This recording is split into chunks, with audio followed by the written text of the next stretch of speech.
Economy, labor, and property. The reimagination of our economic, labor, and property arrangements in alignment with the single truth seeks to answer a specific question. What type of person can exist and thrive within the systems we are subject to within the immediate present? Today the answer is a very specific kind of person.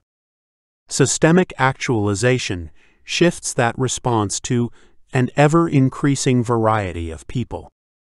Our journey toward self-actualization is rooted in a fundamental idea about what makes us human, our ability to become more than the circumstances and worlds we inhabit. Economy, labor, and property play an outsized role in defining our individual relationships with the other. As far-reaching as they are, these systems are finite in relation to the latent infinity within us. Our struggle with being at home in this world is always in relation to the degree to which we are both insiders and outsiders.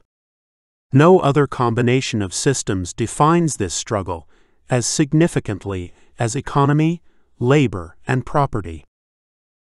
The word economy is often used in popular media to explain various unrelated systems and circumstances, typically in an effort to confuse or misguide the population. For our exploration, we will define economies as systems of transactions that often repeat themselves. The word market is used to describe specific verticals of exchange, such as an agricultural market or a housing market. If we reference the economy, we refer to the sum of exchange occurring within all verticals of specific local, national, or global markets. There are many interpretations of what matters in an economy and what doesn't, but the predominant focus is the measurement of productivity and debt.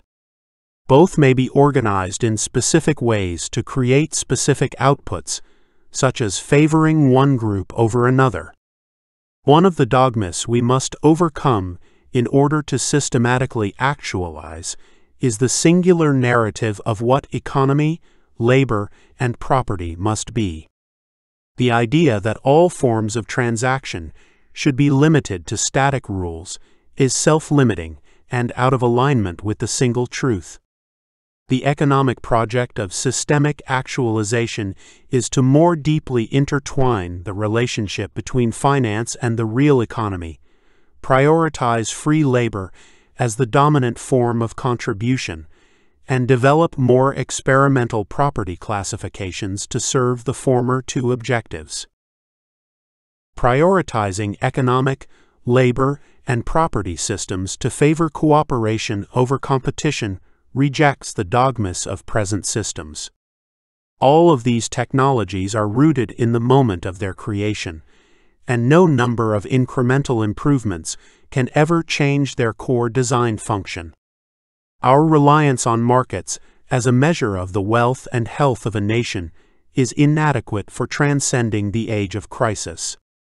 The idea that collective society benefits from the dissemination of power into localized oligarchies is demonstrably false, as the majority of people alive today exist in a persistent state of struggle.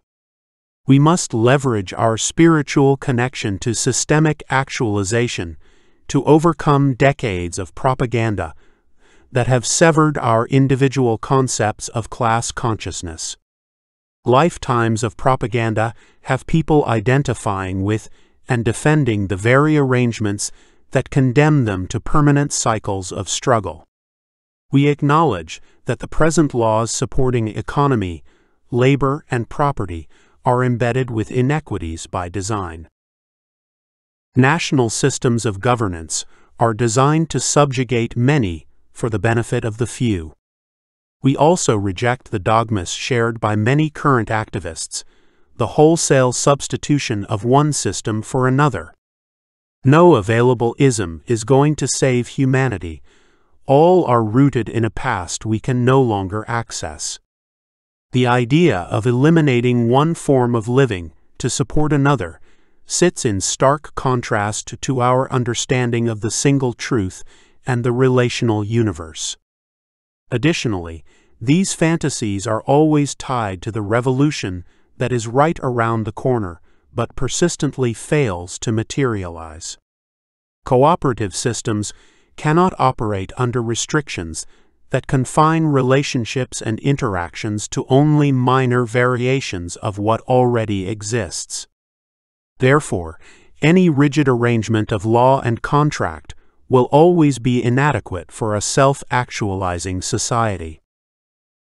Reshaping the systems defining economy, labor, and property to better align with the single truth and the relational universe begins with understanding why we seek to do so. All social and spiritual philosophies exist in contention with economic orders, not rooted in similar value and meaning systems. As we explored in depth in the Age of Crisis chapter, our present arrangements conflict with the core values we seek to embody in our journeys towards self-actualization. Even the most staunchly held spiritual beliefs will erode when subject to a lifetime of interactions with others rooted in contrasting principles and values. Such is the nature of a relational universe. The present arrangements have long encouraged behaviors that have compounded into the crisis. They offer no alternatives outside of our present march to oblivion.